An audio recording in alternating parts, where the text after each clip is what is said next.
Welcome back to the Brolog, everyone, the show that, believe it or not, is not about bros taking dumps at frat houses. Instead, it's about me, Brooke, talking to you about movies, and today we're talking about Underworld Awakening and Red Tails.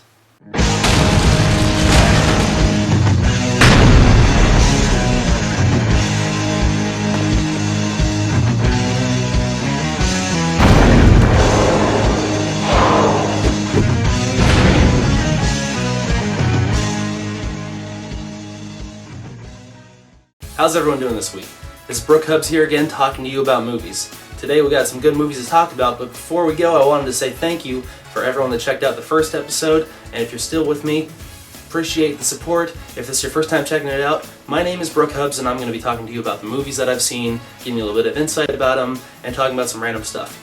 So one of the things that I realized I can do is, because this is my own show, I can essentially do whatever I want. Like if I wanted to pull out a lightsaber in the middle of this, I could just do that, and it's cool, because I'm the producer, and I'm the talent. So I can do whatever I want. So I just might... So the first movie I want to talk to you guys about today is Red Tails. Red Tails is the newest film from Lucasfilm, the company that's brought you Star Wars and Indiana Jones, and it's in fact the first film that Lucasfilm's done in almost 20 years that had nothing to do with either of those two franchises. It's produced by George Lucas and directed by newcomer Anthony Hemingway. It's a story about the first group of African-American pilots in World War II, basically overcoming all odds to prove that African-American pilots can be just as good, if not better, than regular white American pilots. The film's star power comes from Cuba Gooding Jr., Terrence Howard, and a small appearance by Bryan Cranston. None of these guys are actually that prominent in the film. Terrence Howard kind of pushes the plot forward a bit in the beginning, and Cuba Gooding Jr. looks pretty good with a pipe in his mouth, but that's about it. Bryan Cranston has a fun role as a little racist army general or some sort of officer. Most of the guys that you see in this film are relative newcomers. The two main roles of the film are played by Nate Parker and David Oyelowo. I think that's how you say his name. They play the roles of Easy and Lightning. All these guys kind of have these code names or nicknames that they've given each other. Now, Easy's got a bit of a drinking problem, and Lightning has a problem with authority, and he's a bit of a womanizer. So these conflicts kind of come into play, but they're secondary to the actual plot and really don't affect it that much. The rest of the supporting cast consists of Tristan Wilds, Elijah Kelly, Neo, and Method Man, as well as a few other pretty diverse and talented actors. It's not very hard to make Nazis look like the bad guys, which they definitely are in this film, but the main guy who we follow, who they codename Pretty Boy, oh my god, he's one of the most evil sounding guys ever. He doesn't really do anything that evil other than shoot down some planes and like give some lingering evil stares as like the planes fly by. It's kind of like one of these like,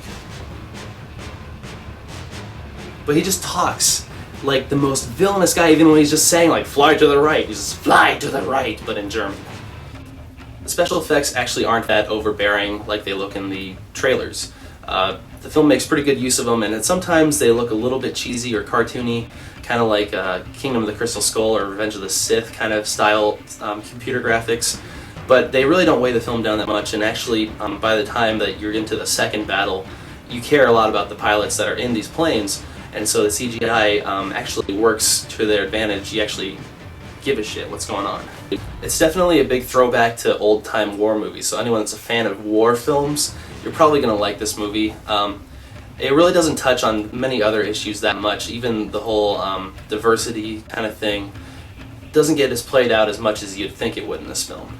So some of the acting's kind of cheesy and a little bit fresh, but these guys just have yet to grow as actors, and the writing could have been a little bit better, but overall, Red Tails is a fun movie, and you're going to be probably more impressed than you'd think when you go to watch it. I'm going to go ahead and give this film a solid 3.5 out of 5 beards. If you're a Lucasfilm fanboy, you'll probably think 4 out of 5. What's up, sexy? It's pretty good. Guess what? What's that? You're on the Brolog right now. So the show's kind of new, and I'm trying to figure out what would be cool or funny to do on it. And one of the things that I thought would be cool would be to do shout-outs. So the first shout-out I want to do is to the band Tanagra, or Tanagra. I don't really know how they say it. I think it's Tanagra, but I could be wrong. It's a metal band here from Portland, Oregon, and my friend Scott is the drummer for it, and they provided the intro music for the prologue. So I just want to give a shout out to them. Their demo, Blind Ambition, is available for listening to on Facebook or Reverb Nation. You can check out the links here, maybe. Let's see if I can figure out how to do that.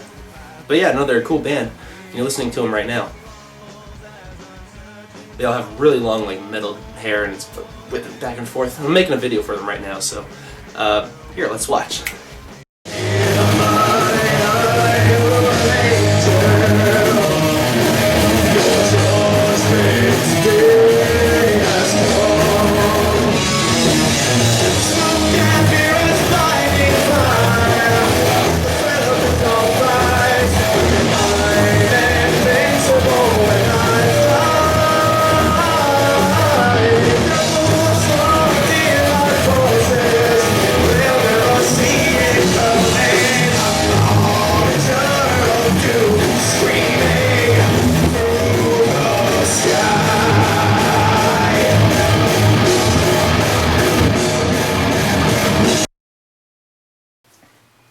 Oh, welcome back to the prologue.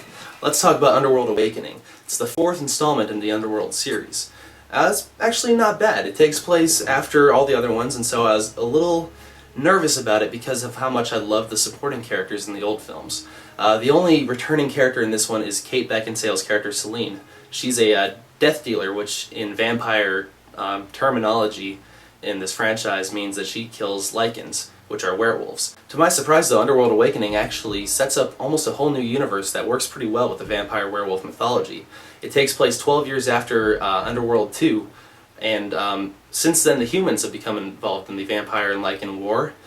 Like the other movies, this one's pretty violent, features a lot of terrific death scenes, a lot of people getting torn apart or heads getting ripped off and bones being broken. Fun stuff, right? The film opens with a flashback sequence to kind of remind you what's happened in the old films. So if you're a newcomer to the franchise, it's a pretty good way of catching up. And we get a little bit of a scene with Celine and her lover, Michael Corvin, who is played by Scott Speedman in the first two movies, trying to escape the pursuit by the humans who are trying to kill off the vampires and lycans. We don't actually get to see Scott Speedman in this himself. We got a body double to play the role of Michael Corvin. It kind of feels cheap. I mean, I was sitting there not expecting to see him, and it was kind of cool. It was like, oh wow, Michael's in this. I thought he wasn't going to be in it.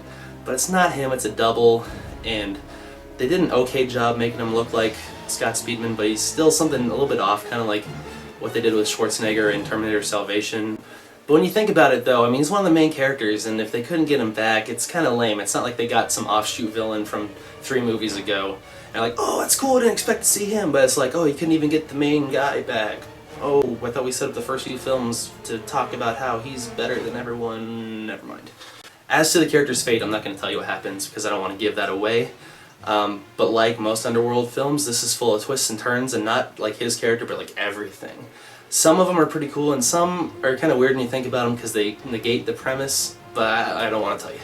So Celine gets captured by the humans, and she's frozen for 12 years until she escapes, and the film picks up with her kind of entering this new world where she can discover things. In a way, that's why they didn't need Michael Corvin, because Michael Corvin served that purpose in the first 2 movies. He was the fish out of water, like the audience, so people had to explain things to him and in turn explain things to us, so we'd understand what's going on. But in this case, it's Celine. She doesn't really understand this world. It's not her world. But anyway, she's woken up and the vampires and lycans are still at it. We got some cool new vampires, no one super amazing though. Charles Dance comes into play as the new Coven leader, but he kind of seems like a ripoff of the Victor character played by Bill Nighy in the first 3 movies. But he does an okay job with what he's given, and then Theo James plays his son, who's kind of Celine's contact in the vampire world. The Lycans are bad guys again this time around, which is kind of disappointing considering we set up 3 movies of saying that, no, they're really good guys, they're just fighting for survival, and the vampires have been doing all this crap to them. But no, they're full-on bad guys this time around, and we're given this new Super Lycan, who's actually kind of cool. He's like the big new monster of this movie, which I loved about the second Underworld movie where you had Marcus playing the winged hybrid vampire werewolf. So you get this giant Lycan who terrorizes the main cast, and he's actually pretty threatening. The character himself isn't that impressive. He's played by Chris Holden-Ried, and he's the Darth Maul of the movie. He's just kind of brought in to do the fighting. He doesn't really have any character development. Stephen Rea, who you probably know from V for Vendetta, plays the antagonist of the film, and he's a human scientist who's been studying Celine this whole time she's been frozen, and he's trying to get her and this hybrid child back to their lab. He's pretty good in the film, but like most of the supporting characters, doesn't get enough time to make you really care about him. I mean, they're all given just enough so you kind of get who they are, but they're not really that developed, except for, of course, Celine.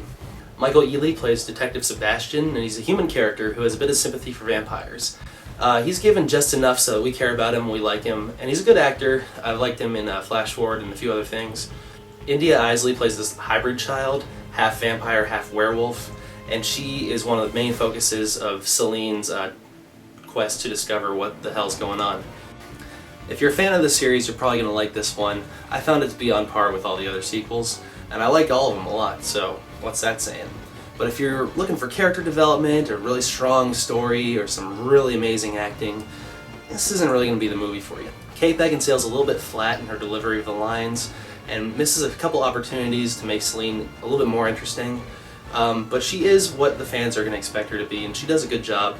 But I mean, if you've done this for the 3 times now, you're probably tired. So if you're tired, you're not gonna make your best. I'm tired. The movie's got a short runtime, but it doesn't really feel like it. It keeps pretty good pace the whole time, and you get some new kind of action sequences you haven't seen before with like the human characters and these new, like, scrawnier but more feral lichens, and of course the big super lichen near the end. So it's a lot of fun and really gory. But the ending kind of feels like the ending of a TV series like Season. There's a big cliffhanger at the end that you feel is just like not really appropriate for a film, because they're leaving so much that it's like they want you to come back next season. But will there be another movie? Maybe. They certainly left it open, so that's kind of up to you. So go see this movie.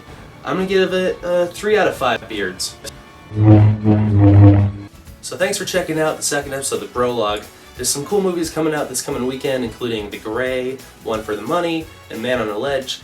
I don't know how soon I'll be back to talk to you because these things are a pain to make, but I'm getting used to it and I'll start making them a lot faster.